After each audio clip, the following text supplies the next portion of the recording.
பிரியமான கர்த்தருடைய பிள்ளைகளை இப்பொழுது விவஞ்சல் இந்த ப்ரோக்ராமின் மூலமாக உங்களை சந்திப்பதெல்லாம் நான் பெருமகிழ்ச்சி அடைகிறேன். இன்றைக்கும் கூட ஃபாஸ்டிங் உபவாசத்தை குறித்ததான ஒரு சில வார்த்தைகளை நாம் தியானிக்க இருக்கிறோம். அவர்கள் வியாதியாக இருந்தபோது ரட்டு என் உடுப்பாக இருந்தது. நான் உபவாசத்தால் என் ஆத்மாவை உபத்திரவப்படுத்தினேன். என் ஜபமும் என் மடியிலே திரும்ப வந்தது என்று சங்கீதக்காரன் 35ஆம் சங்கீதத்தில் 13ஆம் வசனத்தில் கூறுகிறான். எனவே பிரியமானவர்களை நம் நண்பர்களுக்காகவும் நம்முடைய சத்துருக்களுக்காகவும் நம்முடைய குடும்பத்தாருக்காகவும் இன்னும் நம்மை நேசிக்கிற நம்முடைய உறவினர்களுக்காகவும் நாம் உபவாச ஜபத்தை ஏறெடுக்க வேண்டும் என்று வேதம் கூறுகிறது.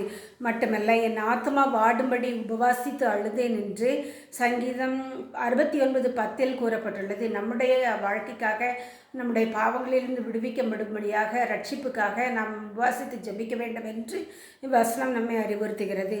உபவாசத்தினால் என் முழங்கால்கள் தளர்ச்சி அடைகிறது, என் மாம்சம் புஷ்டியற்று உலர்ந்து போகிறது என்று சங்கீதம் 109:14 கூறப்பட்டுள்ளது.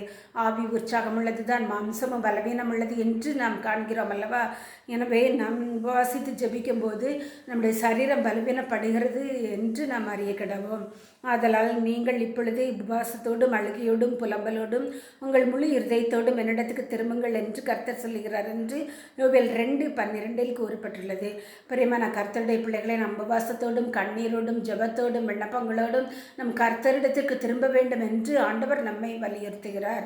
நீ உபவாசிக்கும் போது அந்த உபவாசம் மனுஷர்களுக்கு காணப்படாமல் அந்தரங்கத்தில் இருக்கிற உன் பிதாவுக்கு காணப்படும்படியாக உன் தலைக்கு எண்ணெய் பூசி உன் முகத்தை கழுவு என்று மத்தேயு 6:17 கூறப்பட்டுள்ளது.